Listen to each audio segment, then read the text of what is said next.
The coffee was getting cold in Vega Castellano's hands when the encrypted radio crackled to life in the back office of Murphy's Diner.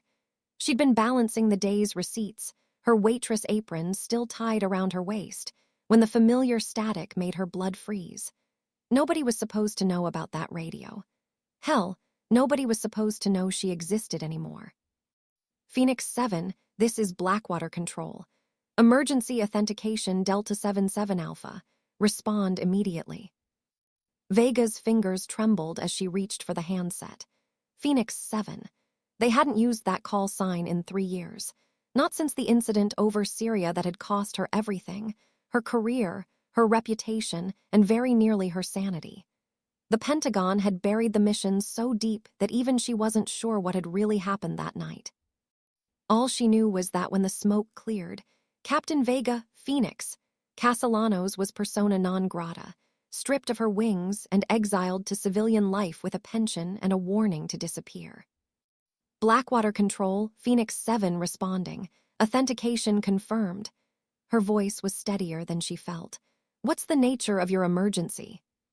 Phoenix, we have a code black situation developing over the Pacific. Hostile aircraft inbound to mainland U.S.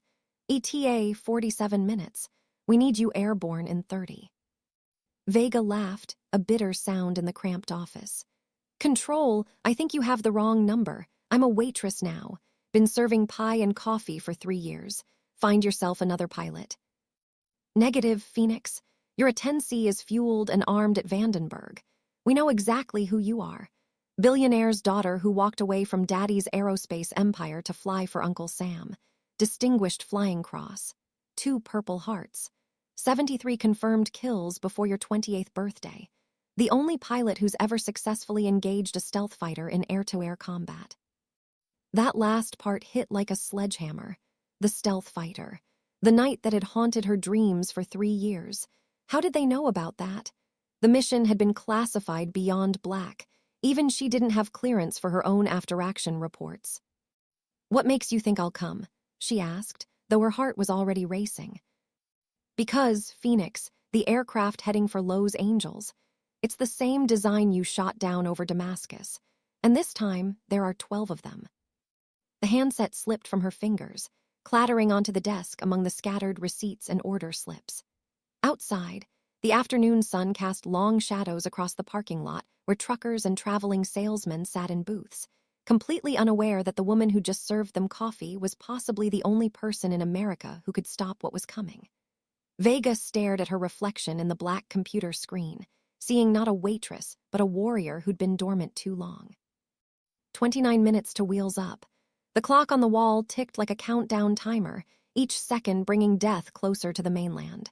She reached for her car keys with hands that no longer shook. Some ghosts, it seemed, refused to stay buried. The drive to Vandenberg Air Force Base took 18 minutes at speeds that would have impressed her old squadron mates.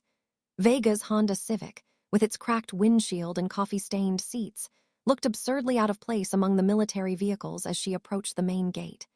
The guards recognized her immediately, or rather, they recognized the name on their priority access list. No questions asked, no identification required. Just a sharp salute and a wave through the checkpoint. Her A-10 Thunderbolt II sat in Hangar 7 like a mechanical predator waiting to hunt.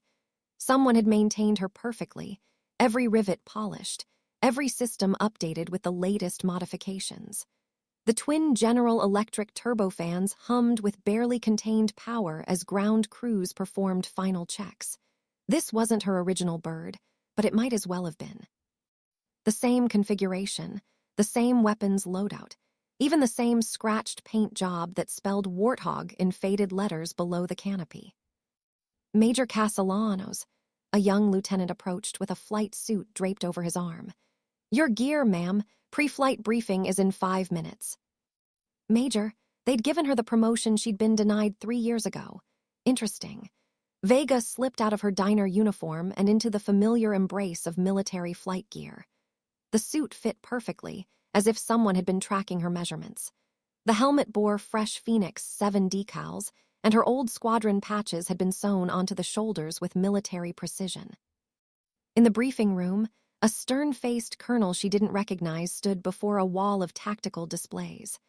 Satellite imagery showed 12 aircraft in formation, approaching the California coast at high subsonic speed. The radar signatures were minimal, almost ghostly, but the thermal blooms from their engines told a different story.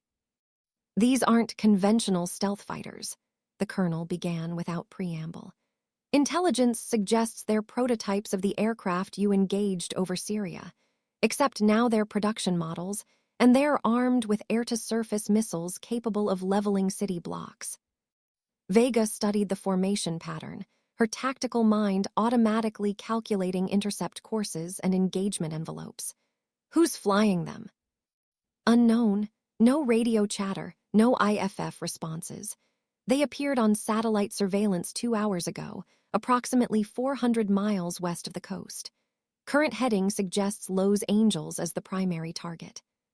"And you want me to stop 12 advanced fighters with a single A-10? Vega's voice carried the dry humor that had once made her legendary in the officers' club. "Should I bring a slingshot as backup?" The colonel's expression didn't change. "You're not going alone. We've scrambled every available fighter on the West Coast. F-22s from Elmendorf, F-35s from Luke, F-18s from Lemoore. But Phoenix, you're the only pilot who's successfully engaged this technology before. You're our insurance policy." Insurance policy? That's what she'd become, a last resort when conventional tactics failed. Vega nodded grimly and headed for the door. "I'll need a direct comm link to all squadron leaders. And Colonel, tell them Phoenix 7 is back from the dead." The taxiway stretched before her like a runway to redemption. As she guided the A-10 toward the active runway, Vega could see other aircraft launching from bases across the region. Contrails painted white lines across the afternoon sky as America's finest pilots raced to intercept an enemy they didn't understand, flying aircraft they'd never seen before. "Phoenix 7, you're cleared for takeoff. Godspeed, Major." The twin turbofans roared to life, pressing Vega back into her ejection seat as 30,000 pounds of titanium and ordnance accelerated down the runway. The A-10 lifted off with the graceful brutality of a predator taking flight, climbing toward an enemy that had already cost her everything once before. At 15,000 feet, the Pacific Ocean spread below like a blue-gray canvas dotted with white caps. Somewhere out there, 12 ghosts were racing toward the American mainland with enough firepower to turn Los Angeles into a crater. Vega activated her targeting systems and checked her weapons load: 4 AIM-9 Sidewinders, 2 AIM-120 AMRAAMs, and the GAU-8 Avenger cannon that had made the Warthog famous. It would have to be enough. "Phoenix 7, this is Raptor Lead. We have you on scope. Welcome back to the war." The formation that assembled around her A-10 was impressive. 8 F-22 Raptors, 6 F-35 Lightning IIs, and 4 Navy FA-18 Super Hornets. 19 of America's most advanced fighters, led by a Waitress in a ground attack aircraft that was older than most of the pilots flying escort. The irony wasn't lost on her. "All aircraft, this is Phoenix 7. Target designation Ghost Squadron, 12 bandits inbound bearing 270 at Angels 25. These aren't ordinary stealth fighters. They're faster than anything in our inventory. Their ECM suite can spoof most radar systems, and their pilots have demonstrated tactics that suggest extensive knowledge of our doctrine." "Copy that, Phoenix. How do you recommend we engage?" Vega smiled grimly as she remembered the night over Damascus. "We don't engage them conventionally. They'll pick us apart piece by piece if we try to dogfight. Instead, we're going to use their advantages against them. They're confident because they think they're invisible. We're going to prove them wrong." The radar screens of every fighter in the formation suddenly erupted with contacts. 12 aircraft had just materialized from the electromagnetic void, still 100 miles out, but closing fast. The Ghost Squadron had dropped their stealth posture, confident enough to reveal themselves as they prepared for their attack run. "All units, this is Phoenix 7. Remember, these pilots know how we think, how we train, how we fight. But there's one thing they don't know about us." She paused, watching the tactical display as the enemy formation began to spread out. They don't know we're absolutely crazy enough to win. The first missiles launched 60 miles out, white contrails streaking across the afternoon sky like deadly fireworks. The Ghost Squadron had opened the engagement with a volley of long-range air-to-air missiles that seemed to bend and weave through the air as if guided by supernatural intelligence. Vega watched 3 F-22s break formation, their pilots deploying chaff and flares in desperate attempts to evade the incoming threats. Phoenix 7, Raptor 3 is hit. Repeat, Raptor 3 is going down. The explosion bloomed like an orange flower against the blue sky, debris raining into the Pacific as another piece of America's technological superiority crumbled. 11 fighters remained against 12 ghosts, and the odds were getting worse by the second. All aircraft, execute broken arrow maneuver. Scatter formation, attack pattern delta. Do not, repeat, do not, attempt traditional BVR engagement. These missiles are too smart. Vega rolled her A-10 into a steep dive, using the aircraft's superior low-speed handling to slip beneath the missile envelope. Around her, the sky erupted in a choreographed dance of death as fighters twisted and turned, trying to avoid weapons that seemed to anticipate their every move. 2 more aircraft went down, an F-35 and a Super Hornet, their pilots ejecting into the cold Pacific waters far below. Phoenix, this is Hammer lead. We're getting slaughtered up here. These things are picking us off like flies. Negative, Hammer. Stay in the fight. I have an idea, but I need you to trust me. Vega pulled the A-10 out of its dive at 5,000 feet, skimming just above the wave tops where the enemy radar would have difficulty tracking her. The Ghost Squadron was maintaining altitude, confident in their technological superiority. But altitude meant nothing if your enemy refused to play by the rules. All remaining aircraft, this is Phoenix 7. Form up on me at Angels 5. We're going to show these ghosts what low-level combat really means. The surviving fighters, 6 F-22s, 3 F-35s, 2 Super Hornets, and 1 very determined A-10, descended to wave-top height. At this altitude, the advanced stealth fighters lost much of their advantage. Radar returns bounced off the ocean surface, creating a cluttered environment where even the most sophisticated sensors struggled to maintain locks. Above them, the Ghost Squadron began their own descent, realizing too late that their prey had turned the engagement into something their tactics manual hadn't prepared them for. This wasn't going to be a clean, clinical execution of inferior technology. This was going to be a knife fight. Phoenix 7 has tone, Fox 2. The Sidewinder missile streaked upward from Vega's A-10, its infrared seeker locked onto the nearest ghost fighter. The enemy pilot tried to evade, but at low altitude, there was nowhere to hide from the heat-seeking missile. The explosion sent shockwaves across the water, the first confirmed kill against a Ghost Squadron aircraft. Splash 1 Bandit, Phoenix 7 confirmed kill.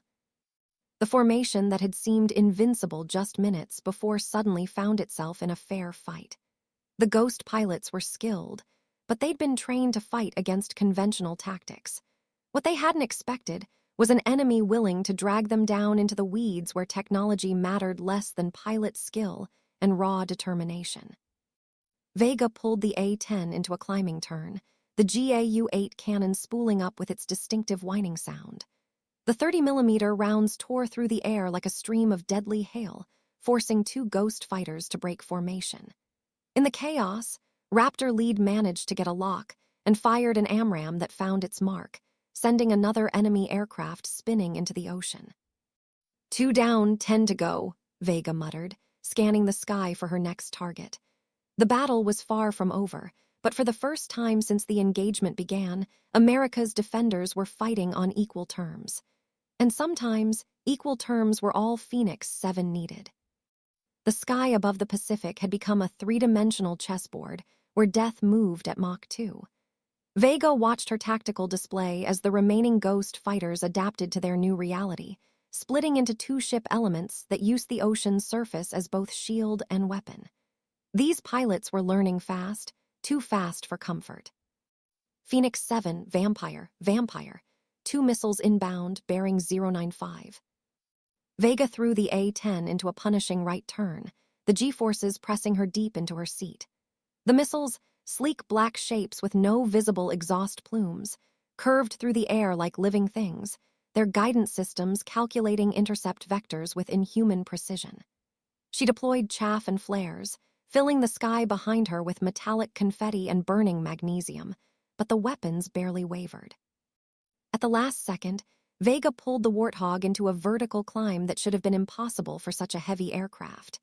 The missiles, programmed for conventional fighter evasion patterns, overshot and detonated harmlessly in the ocean below.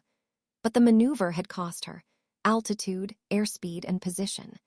She was now alone, separated from the remaining formation, with 3 ghost fighters converging on her position.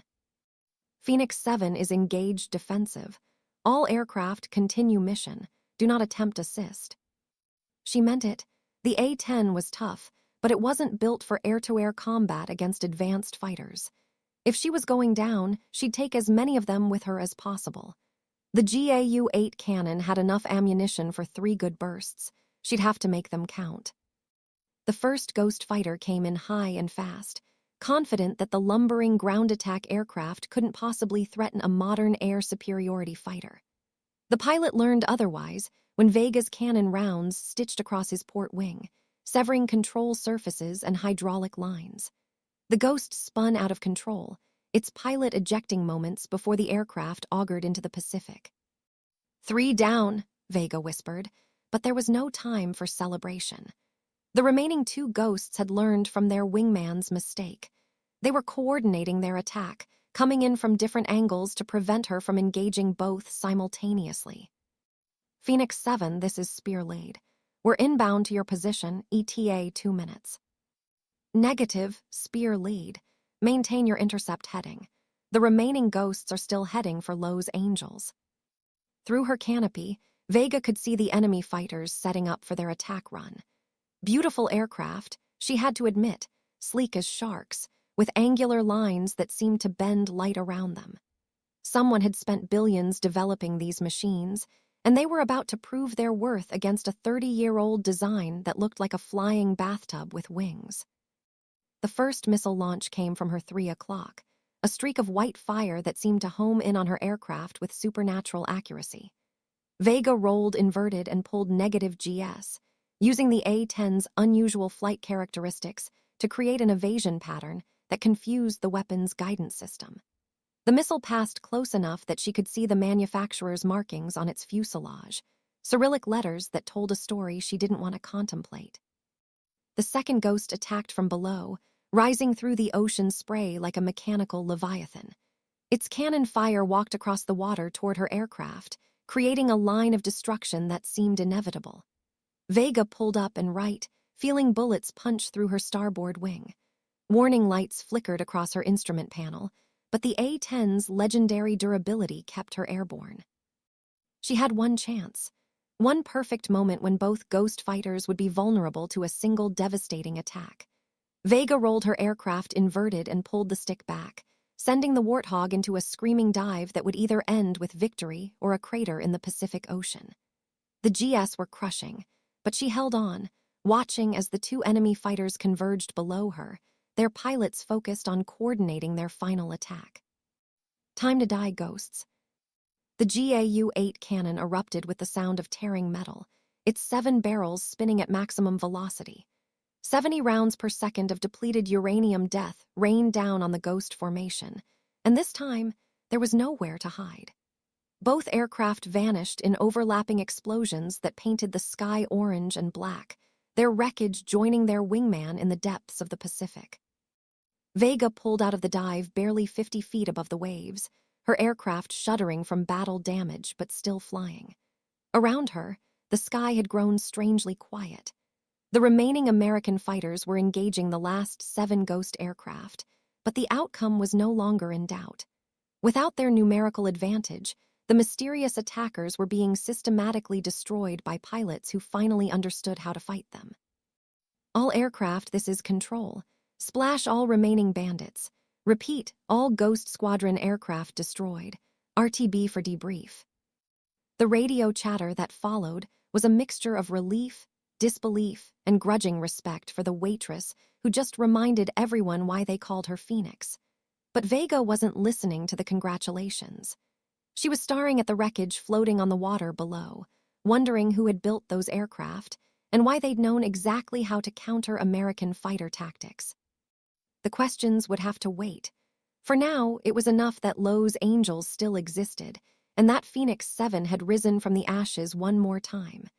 As she turned her battered A-10 toward home, Vega allowed herself a small smile. Maybe being a waitress wasn't such a bad cover story after all. The debrief room at Vandenberg was packed with more brass than Vega had seen since her court-martial. Generals, admirals, and intelligence officials sat around a polished table, their faces grave as they studied photographs of the Ghost Squadron wreckage being pulled from the Pacific. The atmosphere was tense, professional, and completely unlike the celebration she might have expected after saving a major American city. "Major Castellanos," began a two-star general she didn't recognize, "your performance today was exemplary. However, we need to discuss the classified nature of your previous encounter with this technology." Vega remained standing, still wearing her flight suit with its fresh battle damage patches. "General, with respect, I was told my previous mission was compartmentalized beyond my clearance level. I know what I shot down, but I don't know who built it or why." "That's about to change." An older woman in civilian clothes opened a thick folder. "Dr. Elena Rodriguez, Defense Intelligence Agency. What I'm about to tell you is classified at the highest levels, but your involvement makes you need to know." The photographs that emerged from the folder made Vega's blood run cold. Technical specifications, production facility images, and pilot training documentation, all in languages she recognized from her intelligence briefings. But it was the corporate logos that made her stomach drop.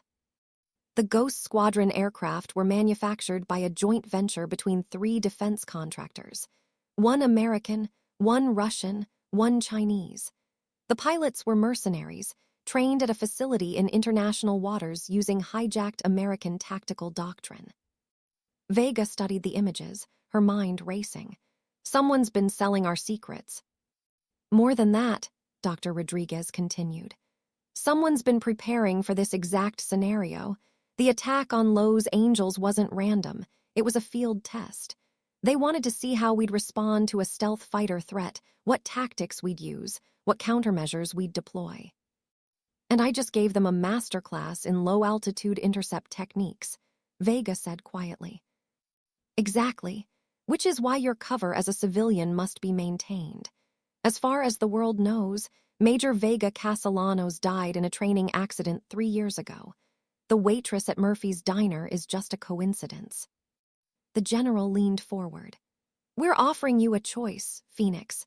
Return to your diner, keep serving coffee, and pretend today never happened. Or accept a promotion to lieutenant colonel and lead a new squadron designed to counter advanced stealth threats." Vega looked around the room at the assembled officials, seeing fear masked as determination in their eyes. Today's attack had been a probe, a test of American defenses. The next one would be the real thing, and they all knew it. "What kind of squadron?" "Ghost hunters," the general replied. "Pilots who have proven they can think outside conventional doctrine. Aircraft modified specifically for stealth intercept missions. Authority to engage threats that don't officially exist." Through the briefing room windows, Vega could see her battle-damaged A-10 being loaded onto a transport truck. The old bird had served her well, but this new threat would require different tools. Newer aircraft, modified weapons, tactics that had never been tested in combat. "I'll need my own people, pilots I trust." "Anyone you want. We'll pull them from anywhere in the military." Vega nodded slowly, already making mental lists of the pilots she'd need. Mavericks and outcasts, the ones who'd been passed over for promotion because they thought differently. The ones who understood that sometimes winning meant breaking every rule in the book. "Then I accept, but I have 2 conditions." The general raised an eyebrow. "Name them." "First, Murphy's Diner stays open. I like serving coffee, and I need the cover identity intact." "Agreed, and the second?"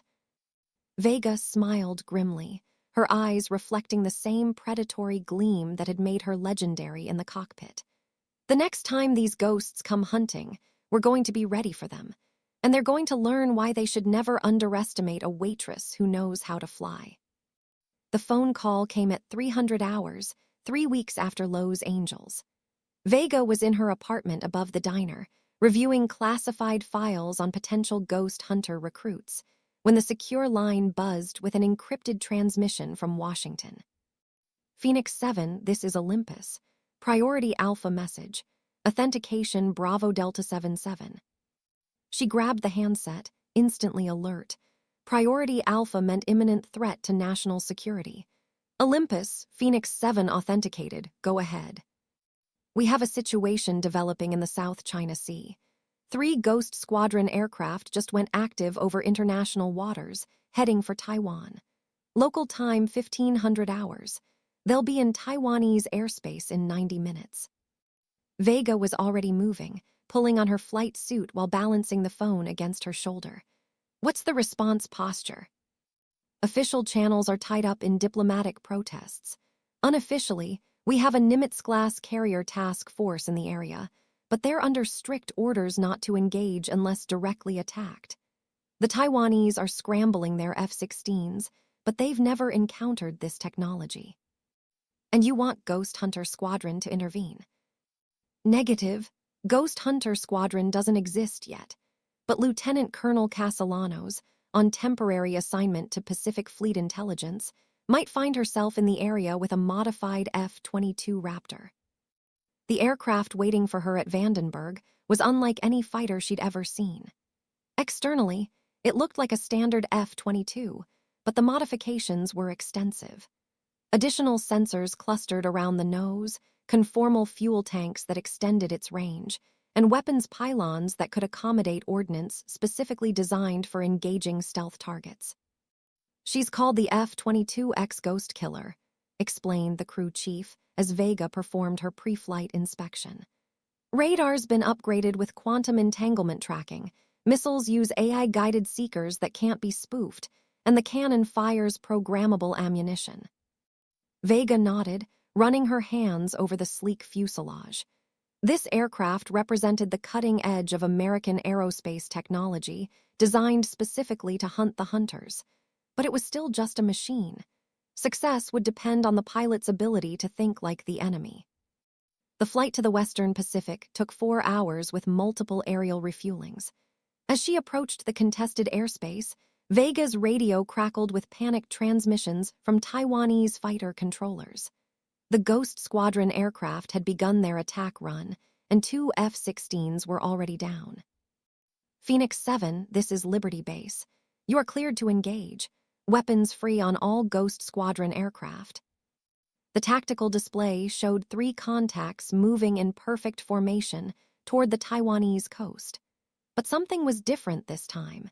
These aircraft were larger than the ones she'd fought over the Pacific, and their radar signatures suggested they were carrying air-to-surface ordnance. Liberty Base, Phoenix 7. These aren't interceptors, they're bombers. Copy that, Phoenix. Intelligence suggests they're targeting critical infrastructure on the island. Estimated payload includes bunker-buster munitions and possibly unconventional weapons. Vega felt her blood chill. Unconventional weapons was military speak for biological, chemical, or nuclear ordnance. If these ghost bombers reached their targets, Taiwan would cease to exist as a functioning nation. She kicked in the afterburners, pushing the F-22X toward its maximum speed. The modified Raptor responded like a thoroughbred racehorse, its twin engines providing thrust that pressed her deep into the ejection seat. At Mach 2.5, she was covering ground faster than sound itself, but she still might not reach the Ghost Squadron in time. Phoenix 7 has visual contact. 3 large stealth aircraft, bomber configuration. They're bigger than I expected. The Ghost bombers were massive, each one nearly the size of a B-2 Spirit, but with angular lines that seemed to absorb radar energy like black holes. They flew in tight formation, their wingmen providing electronic warfare support while the lead aircraft prepared for its bombing run. Phoenix 7, You are authorized to engage with extreme prejudice. Take them down. Vega selected her first missile, a modified AMRAAM with an AI guidance system that had been programmed with every known Ghost Squadron evasion technique. The weapon's seeker locked onto the lead bomber despite its stealth characteristics, and she squeezed the trigger. Fox 3. The missile streaked across the sky, its contrail painting a white line against the blue. But instead of trying to evade, the Ghost bombers did something unexpected. They began jamming her targeting systems with electronic warfare, suite more sophisticated than anything she'd ever encountered. Her missile went ballistic, tumbling harmlessly into the ocean as its guidance system failed. All 3 Ghost aircraft had vanished from her sensors, their stealth systems enhanced by active jamming that made them invisible to both radar and infrared detection. Vega was flying blind against an enemy she couldn't see, racing to prevent an attack that could trigger World War III. And somewhere above the South China Sea, 3 Phantom bombers were preparing to turn Taiwan into a graveyard. The electronic warfare environment was unlike anything Vega had experienced. Her radar screen showed nothing but static, her infrared sensors detected only background noise, and even her radio was filled with jamming signals that made communication nearly impossible. The Ghost bombers had turned the sky itself into a weapon. But they'd made one mistake. The jamming signals that made them invisible also revealed their general location. Vega switched to passive sensors, using the electronic noise to triangulate the approximate position of each aircraft. It wasn't precise enough for a missile lock, but it was enough to get her into visual range. Phoenix 7, Liberty Base, do you have contact? Negative on sensor contact, Vega replied, pulling the F-22X into a climbing turn. But I know where they are, going to manual targeting. Manual targeting meant getting close enough to see the enemy with her own eyes, close enough that their weapons could engage her as easily as she could engage them. It was a calculated risk that went against every principle of modern air combat, but conventional tactics weren't working against an unconventional enemy. At 20,000 feet, she caught her first glimpse of the lead bomber. It was beautiful in a terrifying way, a flying wing design that seemed to bend light around its edges. Weapons bay doors were already open, revealing ordnance that looked nothing like conventional bombs. Phoenix 7 to Liberty Base. I have eyes on target. These aren't normal bombs. The payload configuration suggests. The transmission cut off as one of the escort fighters materialized out of nowhere, cannon fire walking across her starboard wing. The Ghost Squadron had been expecting her, setting up an ambush that she'd flown directly into. Warning lights flickered across her instrument panel as hydraulic fluid streamed from damaged systems. Vega rolled inverted and dove, using the F-22X's superior maneuverability to evade the follow-up attack. But 2 more Ghost fighters were climbing to intercept her, and the bomber was continuing its approach to Taiwan. She had perhaps 3 minutes before those mysterious weapons were released over populated areas. Phoenix 7 is engaging. Multiple bandits, unknown weapon types. If I don't check in within 5 minutes, assume mission failure and implement contingency plans. The dogfight that followed was a 3-dimensional ballet of death performed at supersonic speeds. Vega used every trick she'd learned in 2 decades of military flying, but the Ghost fighters were adapting to her tactics in real time. Their pilots were good, maybe even better than good. She managed to get a cannon burst into one of the escorts, watching it spiral toward the ocean with its port engine on fire. But the victory cost her altitude and airspeed, leaving her vulnerable to attack from the remaining fighter.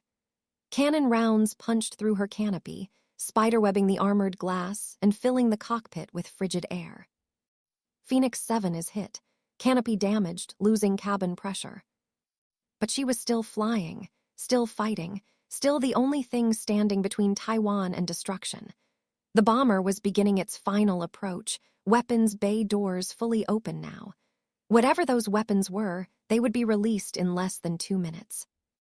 Vega made a decision that would have horrified her instructors at the Air Force Academy. She pointed the nose of her damaged F-22X directly at the bomber and selected her last 2 missiles. Not for a long-range shot, but for a point-blank attack that would either save Taiwan or kill them both. "For everyone who thinks waitresses can't fly fighters," she whispered, and pushed the throttles to full military power. The closing speed was incredible, 2 aircraft hurtling toward each other at a combined velocity of over 1,500 miles per hour. The Ghost bomber's defensive systems screamed warnings as they detected her approach, but it was too late to abort the bombing run. The pilot had to choose between completing his mission or defending his aircraft. He chose the mission. At 500 meters, Vega fired both missiles simultaneously and pulled back on the stick with enough force to crack ribs. The F-22X groaned under the stress as it pulled nearly 10 gs in a vertical climb that should have been impossible. Behind her, the missiles detonated against the bomber's hull in a double explosion that lit up the afternoon sky. But the bomber was still flying, damaged, leaking fuel and hydraulic fluid, but still flying. And those weapons were starting to separate from their pylons, beginning their terminal descent toward the island below. Vega had one option left, the option that every military pilot trained for but hoped never to use. She rolled inverted, lined up her aircraft with the wounded bomber, and whispered a prayer her grandmother had taught her in Spanish. Then Lieutenant Colonel Vega Phoenix Castellanos, former waitress at Murphy's Diner, pushed her stick forward and dove her F-22X directly into the enemy aircraft. The collision was visible from Taiwan, a brilliant flash of light as 2 advanced stealth aircraft merged into a single fireball that fell toward the ocean like a dying star. The mysterious weapons, deprived of their guidance systems, tumbled harmlessly into the sea. The Ghost Squadron's bomber campaign had ended not with the destruction of a nation, but with the sacrifice of a pilot who'd learned that sometimes the only way to win was to refuse to lose. Search and rescue helicopters found debris scattered across 50 square miles of ocean, but no trace of the pilots. The official report listed Lieutenant Colonel Castellanos as missing in action, presumed dead. The unofficial truth was more complicated. 3 days after the collision, a fishing boat pulled a waterlogged figure from the South China Sea. The pilot was unconscious, badly injured, but alive. Her flight suit bore no identification, her aircraft had vanished without a trace, and she claimed to remember nothing about how she'd ended up floating in international waters. The Ghost Squadron had stopped their attacks after losing 4 bombers and 8 escorts in 2 separate engagements. Whoever was funding them had apparently decided that the cost was becoming prohibitive, but Vega knew they'd be back. Organizations with that kind of resources and technology didn't just disappear. 2 weeks later, a familiar Honda Civic pulled into the parking lot of Murphy's Diner. The woman who walked through the front door looked older, carried herself with a slight limp, and had new scars around her eyes. But her hands were steady as she tied an apron around her waist and picked up a coffee pot. "Vega," the day manager looked surprised to see her. "Thought you were visiting your sick aunt in Seattle." "She's feeling better," Vega replied, pouring coffee for a customer at the counter. "Mind if I take the afternoon shift? I've missed this place." Murphy's Diner was exactly as she'd left it. Truckers arguing about shipping rates, traveling salesmen complaining about their routes, and the ever-present hum of conversation that reminded her why she'd chosen this cover in the first place. Real people living real lives, unaware that their existence depended on warriors they'd never meet fighting battles they'd never hear about. The encrypted radio in the back office remained silent for now, but Vega knew it was only temporary. The Ghost Squadron would return with new aircraft, new tactics, new weapons designed to counter her countermeasures. It was